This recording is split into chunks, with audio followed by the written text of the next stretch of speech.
Hey guys, welcome to the Heart of David. Hope you guys are doing well today, wherever you are in the world. Two topics I want to talk about, and another one just very briefly. The first one is if you're my age or you're, I don't know, maybe you're 30, you're in your mid-30s or so. I don't even know, to tell you the truth. I would have to go back and look, but we are the only generation. You know, I would really say that to people who are probably in their 40s or late 30s.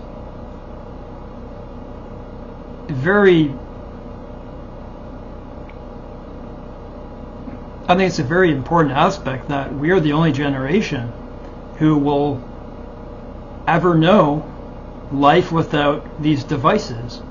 I just want to touch on that for a bit. The other one is exercise, and I just wanted to say this briefly before I get to those two subjects, which is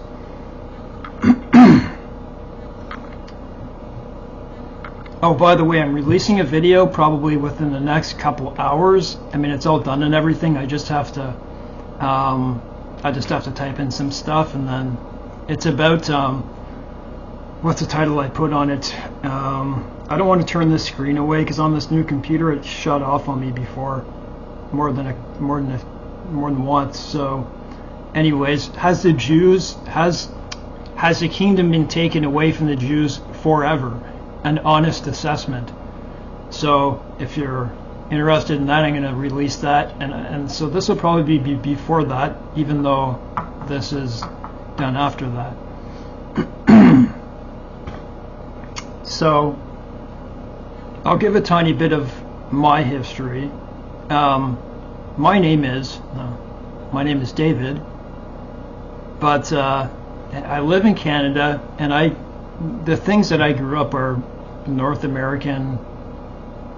I'm not far from the border. Things I grew up with were the exact same things that you grew up with all over North America. And so I'm 46, and I will be 47 later this year. When I grew up, the only thing that we had was a wall phone, and it was the old phones, right? You know, the old ones that you had to dial with your finger, not pressing a button. Those ones that you pressed in the button were really cool when we even got those. No, they're the old ones that you do with your hand, and then you let go, and then it, you know. Give me a second, guys.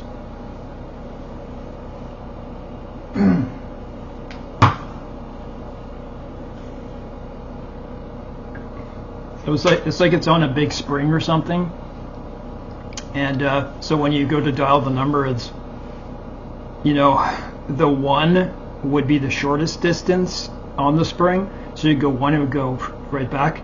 Go 2, it would be a little bit more, and then 9 would be, or 0 would be all the way. We had that type of thing for, and not to say there were not computers, but they were not in homes, and they were things like my neighbor across the street, who was my best friend. So I was about 10 years old. His dad is an inventor of the electronic blackboard. I'm not even kidding you. I'm not going to give you his name or anything, but he is. He's the inventor of the electronic blackboard, and I didn't know that kind of stuff until a little bit later, but I used to go into their basement, and he was doing all this. He had oscilloscopes and all this electrical boards. It was really strange. But they had, this was before Nintendo came out, they had a Macintosh computer, and I really liked that thing because it had some games in it. These things were so archaic, and if you look back, what was the first computer? You go back, it's something like in World War II, that big computer that was the size of like 2 rooms or something like that, Colossus or whatever they call it, that spied on the Germans, that read their plans almost in real time and helped win the war. The war couldn't have been won without it, or it'd be very difficult without it in any case. So there was that. There were things like Intellivision, which I had. Everyone else seemed to have Atari, but we had Intellivision. That was, I believe, much more fun. But that's what we had. And we didn't have these big jumps in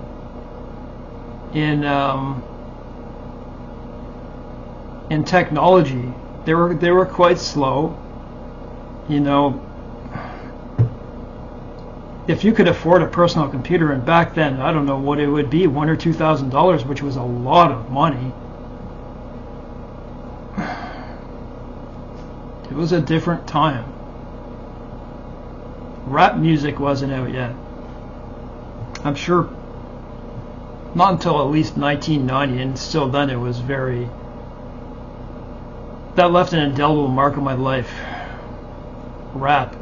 And just all the things that cascaded off of it. Gangster rap and what it did to the culture. Sorry, I know I'm going a little bit off rails, but that is part of it. I remember the switch from the spring phone to the ones that you could press. That was a big deal. You know, like you press the buttons on a calculator. It was just like that on your wall phone, right? People still have those.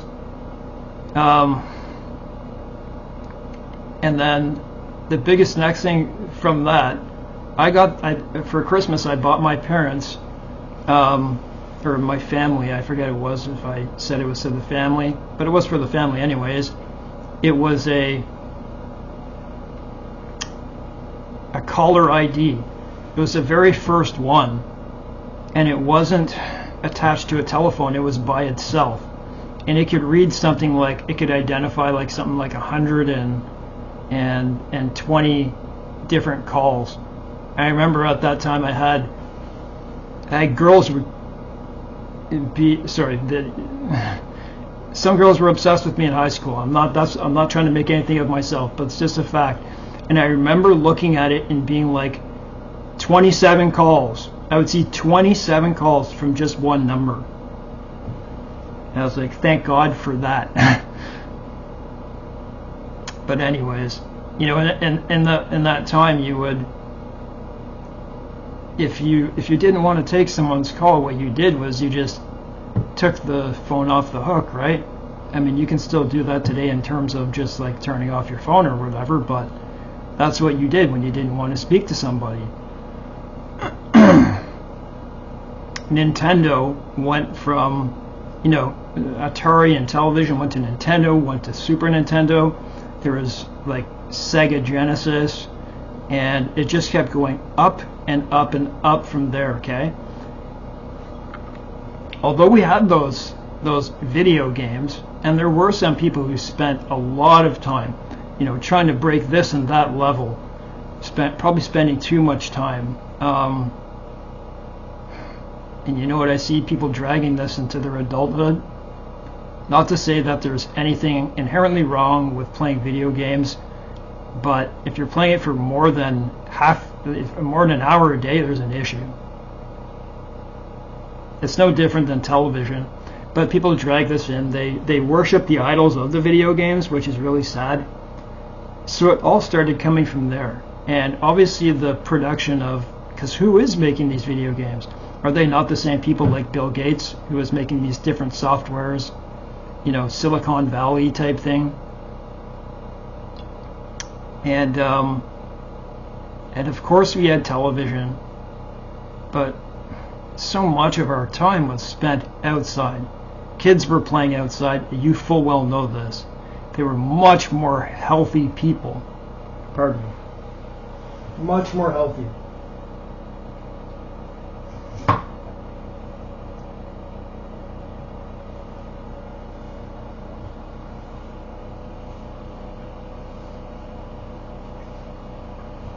And I understand if you're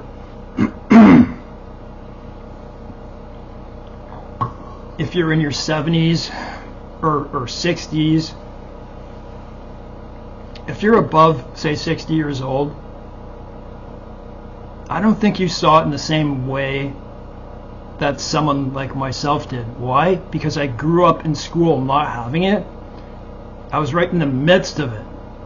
I'm not saying we're more special for that, but we got to see it develop. We were the kids who didn't have anything, and during school, while we were still in school, so in 97, I should have graduated in 97, but I didn't. I graduated more in 99 because I did real bad in school because I couldn't concentrate and whatever. Had issues back then. But in 1997, I saw my friend with the first, when they started mass producing cell phones.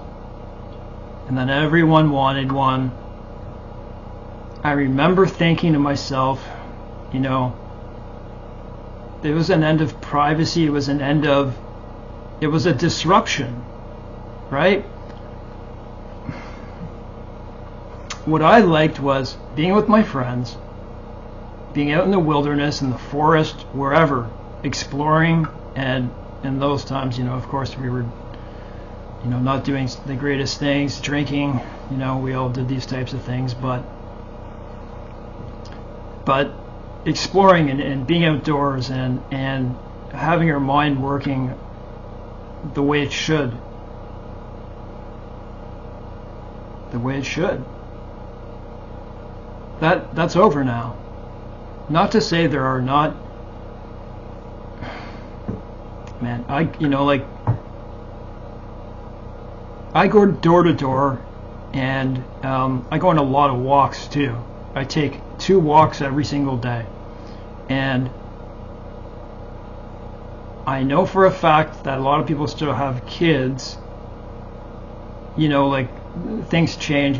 People don't have as many kids these days, right? But I still see quite a few kids, and they're not playing on the street because they're on their devices, and it's really, really sad. And I just remember, I just want you to think about this. And I have a healthy respect for those like my dad, who's 80 years old, anyone in their 70s, who grew up without them at all and then had a long period of time and then saw these things. It must have been really I know you'd have to speak to someone about what they think about that, but the television, someone who was 80 years old, like my dad, grew up with the television. A lot of people did. That was because my dad was born in 44, no. But the TV came out in 45, but it was only really out in the 50s. And then only really till the 1970s really did everyone have one. But can you just imagine from being social, right? Talking to people, and we went from that being at a dinner table. So we sat at our dinner table. My brothers left the home. The one was 9 years old. One is 9 years older than me. The other is, I think, 6, and then 2.5. But we sat at the dinner table for many years. And, I'm glad for that. And when the TV came, a lot of things were changed. And it's the saddest thing to thank you. I hate that oven when it doesn't turn off. It takes a long time to cool down. I open it up, it's still cooled down, it still goes, you can't stop it.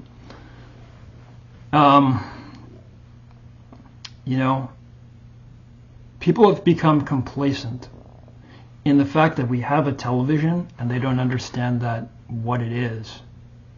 They don't understand that they're staring at a screen all day long. And at one point, I mean, I was disabled and on my butt, but I still spent a lot of time on the television, much too much time. Just think about what people are doing. They're streaming for countless hours, watching whole seasons at a time. And they wonder why they're depressed. They wonder why they are in the shape that they're in. You know, that some people need medications, some people are suicidal, some people are in a big depression. And it's the same as social media and all that. And all you have to do is look at the statistics. All you have to do is look at the stats too of the screen time, and it adds up to a lot of time. And so when I hear things like we're in the Matrix, right? It just, no, we're not. No, we're not. We're not in the Matrix. You want to get out of the Matrix? Turn your computer off. Turn your phone off. Then you can get out of the Matrix. Pardon me. We're in a simulation, right? We're in God's simulation.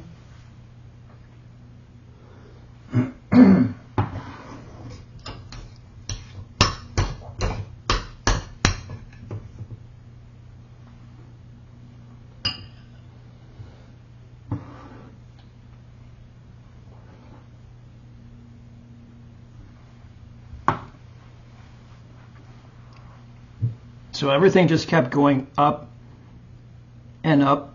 First I noticed this, that Christmases were not so traditional and nice and beautiful in the terms of, because all these things that were coming out, you know, every family was hoping that they would get a Nintendo, and then the next year they would get the Super Nintendo, and then the advertising started creeping in on us.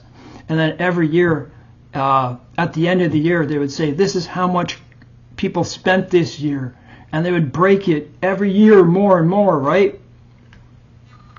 The idea of Christmas without Christ, okay, because most people don't celebrate because of Jesus Christ, still you can take your views and say that doesn't glorify God. But I think it's a good thing that family comes together. We're not worshiping the devil. It's just not the same anymore. And I know there's a lot of people who are still traditional and stuff like that, like getting together and stuff like that, but the whole idea was lost. We're flooded with advertisements and this and that. You know what? When I go door to door and say, hey, you know, I make pure beeswax candles, some people are like, hey, it's refreshing to hear that, because everyone else is trying to sell me something strange. But then there's other people, you can just see on their face, you know, like what I'm selling door to door is a very good product, but you can see on their face that they've probably been overwhelmed with advertisements. That's why I have an ad blocker. Ad blocker is free, by the way. I would use an ad blocker on your computer. But they always find ways, you know, sword against shield, shield against sword, right, type thing. You know, you can't get into certain sites and that type of stuff, which is ridiculous. But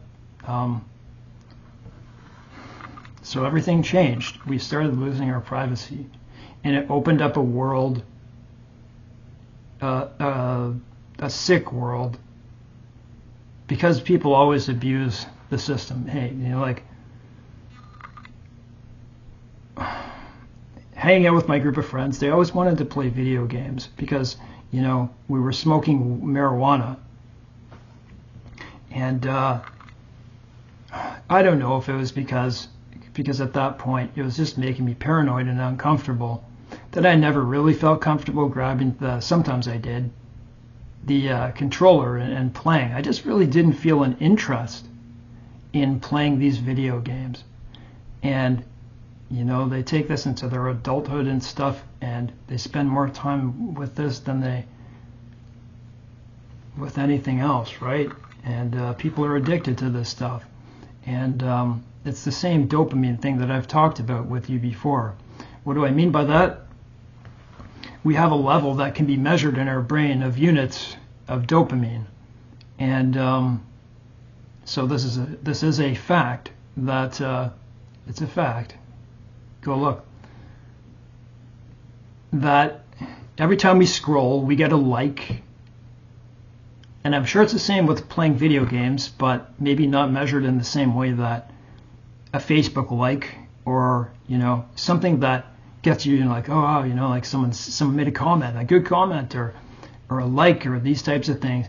People will make videos and they get thousands of likes. You know what? I would rather not get that, because I don't want to get to the point where I become used to it and I start waiting for them. See, I would rather have less people on my channel than more, because I wouldn't want to feel expectant. You know, people start to change. But with the units of dopamine is equivalent to that of a line of cocaine. So they've done those measurements. You can go look and find the evidence. Just imagine that. You're looking for the next dopamine hit. You don't even know you're addicted. And you don't know how well psychologically and spiritually, which I think are intertwined, that you can get to if you put those things down. Personally, I listen to a lot of music and I have a lot of physical pain, so I depend on my music, and I try to stick to, like, on the computer, like I'm in university, right? I do a lot of studying. That's not considered the same. Learning and reading, it's like a book, right? I'm talking about things that don't do anything for you, that just waste your time. Pardon me.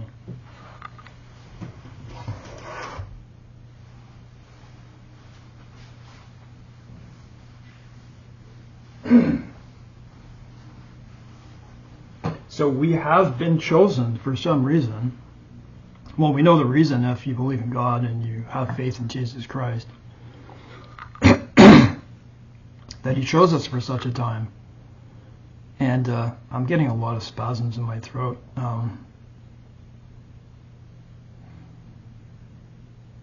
Very frustrating, man. You know RFK, when he talks, the way he talks, it's the same type of disorder. But obviously I don't sound like him. I don't think he gets breathless. I do.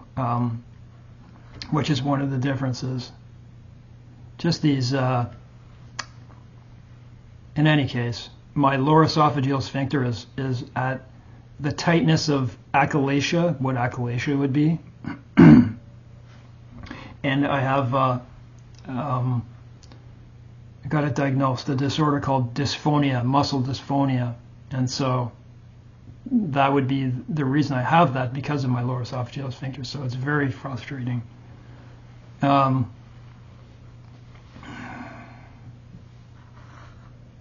was I going to say?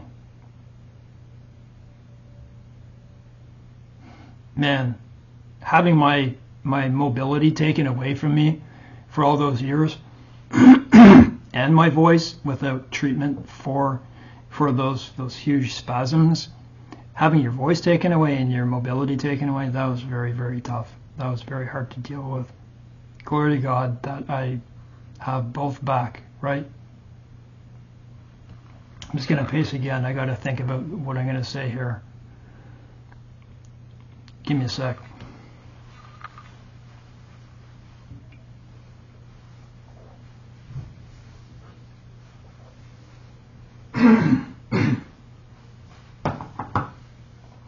So we've been chosen for this time, out of all the people who have ever existed, to be in this time, to go through that transition and have one foot in, one foot out, right? I feel lucky to have been that and know that. Can you imagine growing up? I decided to make this video because of a video I heard today, and I forgot the statistics that he gave. It must have been the screen time. But can you imagine growing up in that? Oh yeah, and you're hearing about nuclear war, the things that they're hearing. Yeah, they're going through a lot. And so many of them are fooled about certain things. And I'm not saying that others don't go outdoors and do all those things. Man, you just want to be far away from it, right? It's too bad because it's producing so many cycles of depression and anxiety. And man, do you know how many people in society have depression and anxiety right now? It's very high, really, really high. And it's got to be like at least 1/3 of people, and I believe it is. I'd have to relook at that, but we're in a very sick society. We're in the Tower of Babel. Why? Because everyone knows what everyone in this community in that country is doing. And there's, like I've said in other videos, there's no romanticism left, right?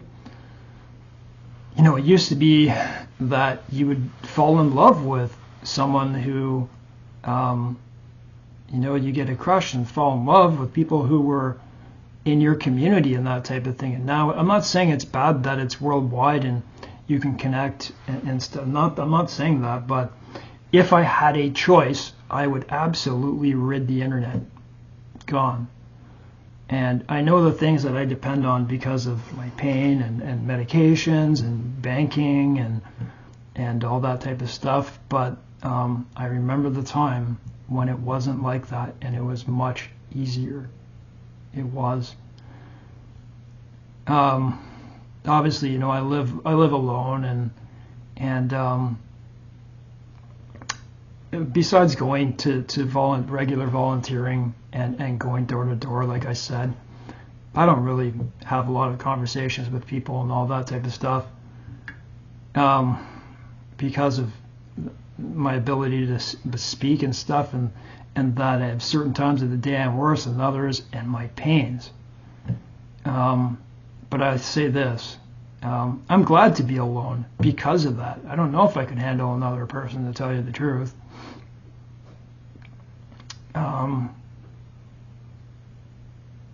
But I remember a time when it was much better, and things were much more family oriented. This is the last thing I'm going to say about this. I don't know if it can be associated, but listen to these statistics, okay? I remember hearing this from Billy Graham, and I had to look it up, and it is true. So today, divorce is at like 50% or more. 50% of people are getting divorced. That's horrific, man. And, you know, men are afraid, too, to get in with a woman because they're afraid they're going to take everything. That's the way the system is rigged. I don't think it should be that way. I think it should just be fair. But there was a statistic that said, so 50%, go look this up, 50% of people who are non-believers, who are not in a Christian family, a true Christian family, you believe in God. You're not a Christian family if you don't believe in God, okay? Let's make that record straight. But I understand that families adapt those values and stuff like that. Christian families, like a real Christian family, what I'm speaking about right now, 1 in 400, think about those statistics, get divorced. What does that make it? 800 times less. That's 800 times less. I got to pace, guys, because of my abdomen and back. I'm going to talk about exercise very briefly, and and then I'm going to talk about another thing that I should have raised first.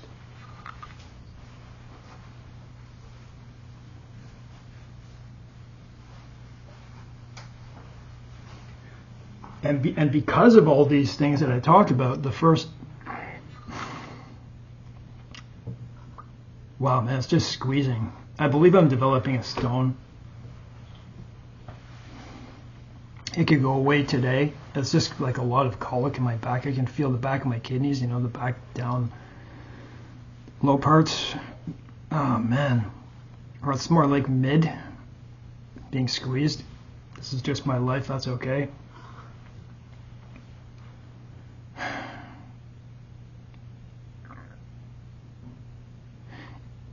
It's associated with what I'm just saying about the rise of electronics and movies and all those things, which I didn't get into. So that would make it too long. We're at 30 minutes. Exercise.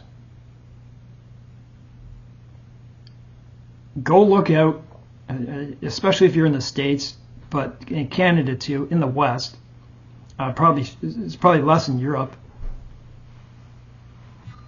And I'm not saying if you're overweight that you're anything, okay? I don't judge people. I'm not that way. But obesity, being overweight, is not good for you. And because you're just gonna lead to your death. You're gonna get diabetes because of all these things I just talked about. People are in front of their TVs, in front of their video games, drinking energy drinks and Cokes and things with just enormous amounts of refined sugar and other ingredients that you don't know what they are. And foods, just high carbs and the sugars out of that, and just it's horrible for you. People are overweight because they're depressed. I think there are possibly more overweight people than not. That would have been unthinkable just 20 years ago. Why is this?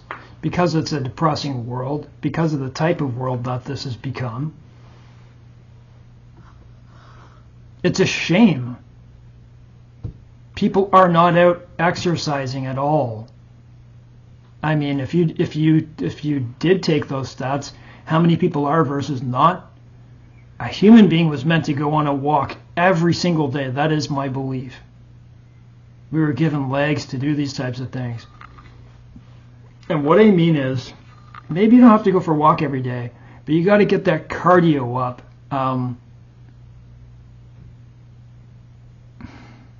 A walk every single day.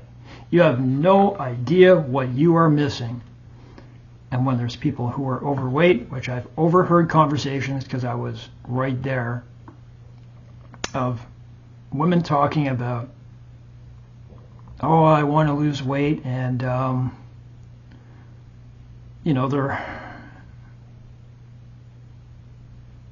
they're overweight, and they're talking about how they're going to lose weight, and the ideas that they're coming up with are just not going to work.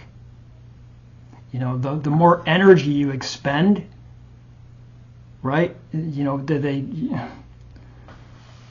think if I go for a walk, I'm going to lose weight. Some people do, but you have to go look how many calories is a brisk walk going to do versus a jog versus a run versus swimming versus you're going to have to expend more energy to lose weight, and you're going to have to lower those foods, and then you'll be successful.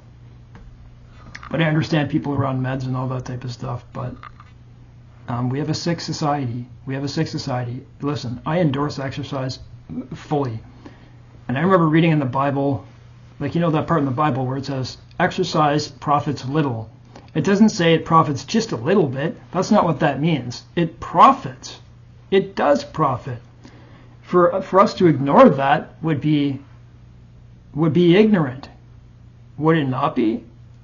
The benefits, because of the pain I suffer with, you can see me moving back and forth here. My abdomen hurts so much. My legs, my back, my whole body, man. I have every day. My dad's been doing this too and my brother forever. We go on walks every single day. I go on 2. And the benefits that it can do for your life. You ride those endorphins out, right?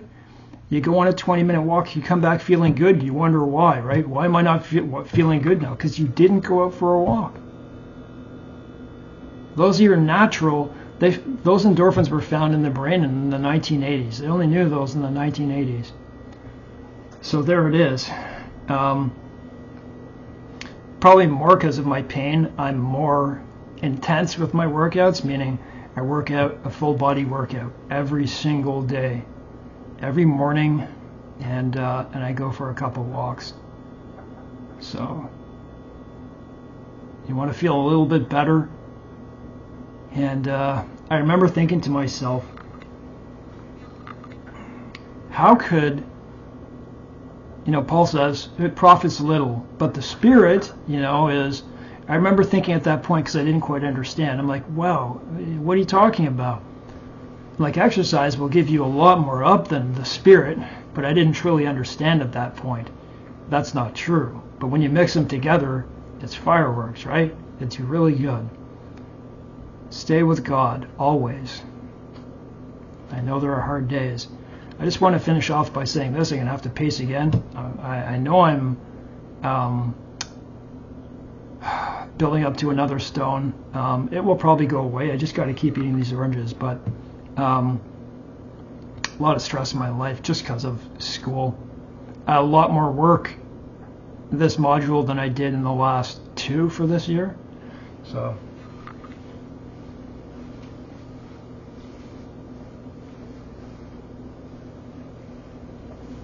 And when I get off of this, I have to study right away.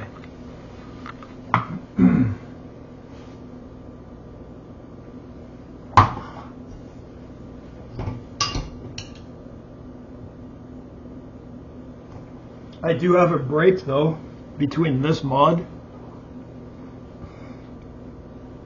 Wait, is it? Yeah, between this mod and the next. I have like 10 days or something.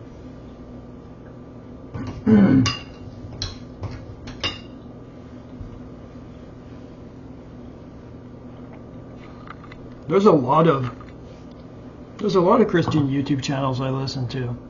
That's the content I like listening to. I want to hear about good things of God, right?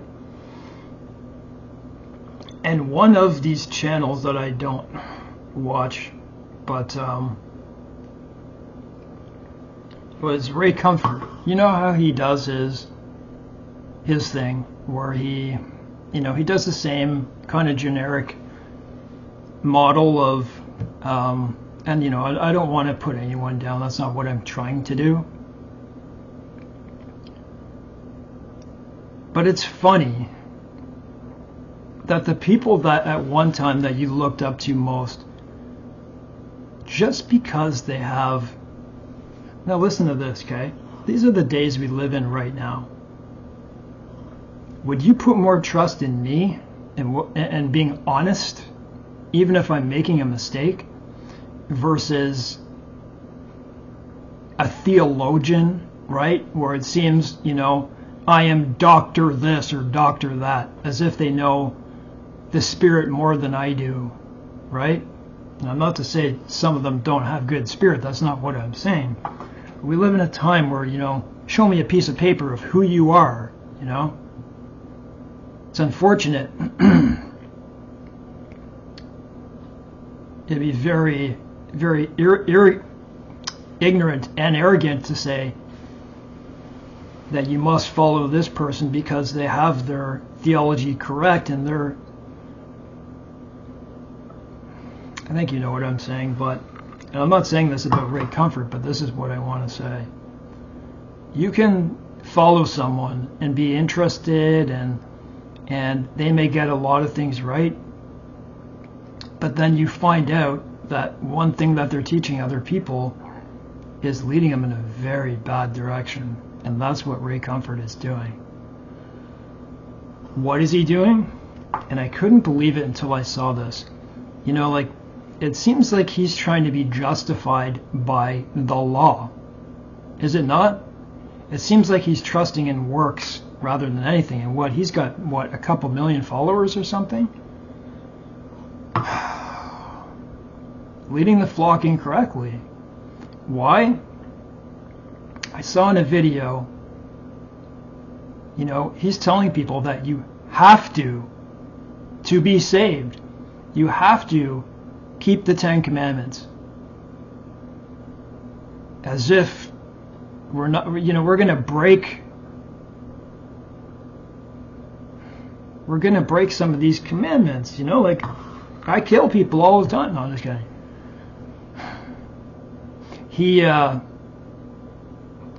This is what made me want to say this, because, and I'm glad I saw this too, because I think in one video, and this is what this person put up on purpose because they saw this video, this woman knew the Bible. I believe she was a born-again believer, and she caught him. She caught him in trying to be justified by the law. And I'd like to show you that some other time, but trying to be justified by the law. And what he said was, you have to live holy. You have to live a holy life. We are justified by faith. And then later on, he sent a message, just a text message saying, we are saved not of works, but by faith. Completely contradicting what he's saying. These are the people that you look up to so much. Isn't it funny that the lowliest, I'm not saying I'm low, but some of the people who have maybe even 10 followers on a YouTube channel have it right. And those people are very beautiful, right? Maybe they can't say it the correct way to get subscribers and stuff. And that stuff shouldn't matter. It shouldn't matter. There's nothing wrong with wanting to get subscribers and stuff like that. There's nothing wrong with that. But that's a whole issue altogether. Guys, I've got to study. Have a good day, and God bless.